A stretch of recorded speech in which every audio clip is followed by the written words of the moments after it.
Salam sejahtera Malaysia, terima kasih kerana menonton video-video dalam channel ini. Sebelum kita mula, jangan lupa untuk tekan tombol subscribe, share, like dan komen. Let's go!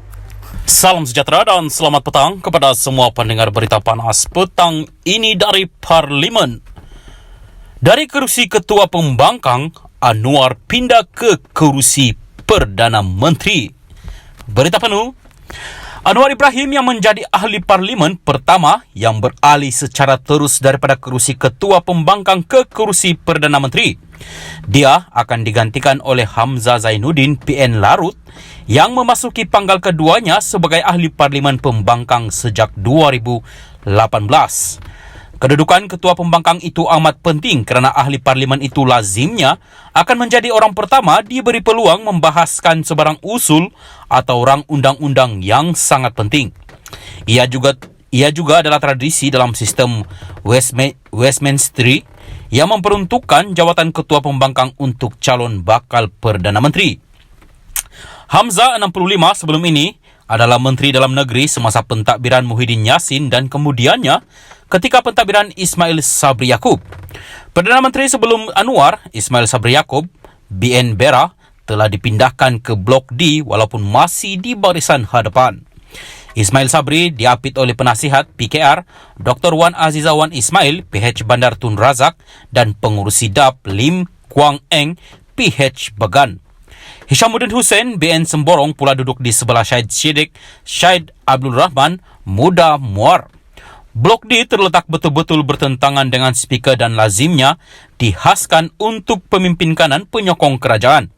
Seperti Anwar, Ismail Sabri pernah menjadi Ketua Pembangkang, memegang jawatan itu antara Mac 2019 dan Februari 2020. Bekas Perdana Menteri lain di Dewan Rakyat ialah Muhyiddin Yassin PN Pago yang duduk bersebelahan Hamzah. Muhyiddin diberi kerusi lebih penting dan dia mengatasi Presiden PAS Abdul Hadi Awang PN Marang dalam hierarki gabungan mereka.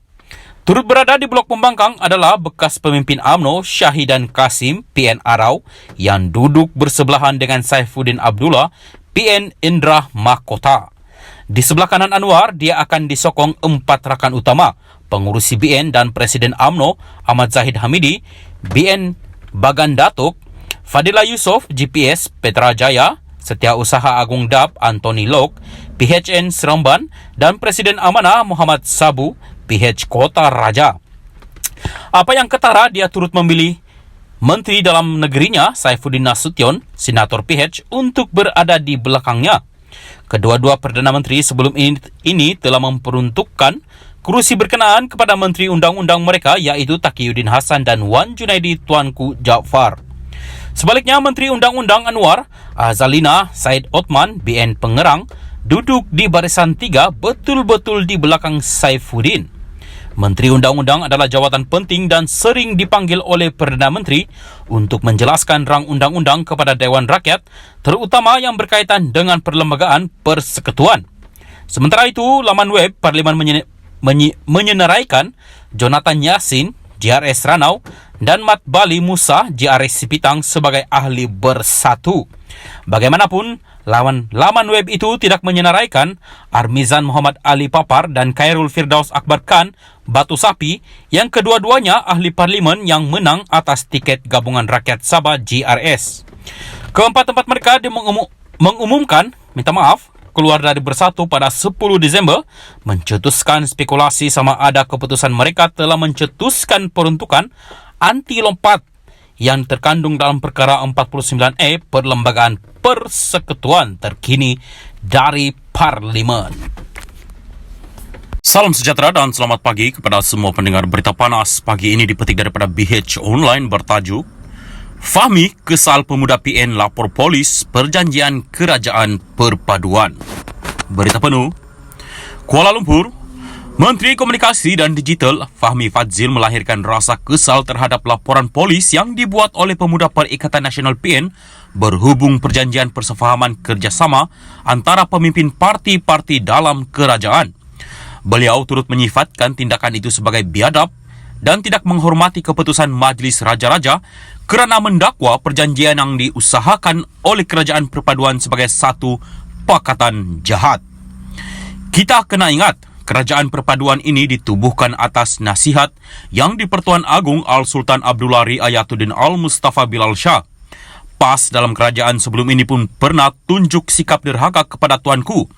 Jadi, saya lihat memang pemuda PN ini saya rasa terbawa-bawa dengan amalan dari dulu, katanya kepada Bernama pada program Jom Tonton Perlawanan Akhir Piala Dunia 2022 di Kompleks Sukan Ekpak Pantai Dalam di sini malam tadi. Ketua Penerangan PKR itu juga berkata, kerajaan perpaduan yang dibentuk bukanlah untuk memegang jawatan penting dalam kerajaan, sebaliknya bagi menjamin kestabilan, menyelesaikan masalah rakyat dan memacu pertumbuhan ekonomi negara. Dari awal, Perdana Menteri Datuk Seri Anwar Ibrahim telah menghulurkan salam persahabatan menjemput PN bersama-sama dalam membentuk kerajaan.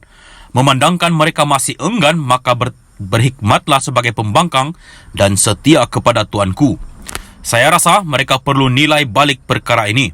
Hentikanlah menanam bibit-bibit pertikaian dan janganlah biadab, katanya. Terdahulu dilaporkan Ketua Pemuda PN Ahmad Fadil Syahri membuat laporan polis berkenaan pakatan jahat antara pimpinan parti-parti pemerintah berkaitan perjanjian persefahaman kerjasama yang didakwa merosak dan memudaratkan demokrasi.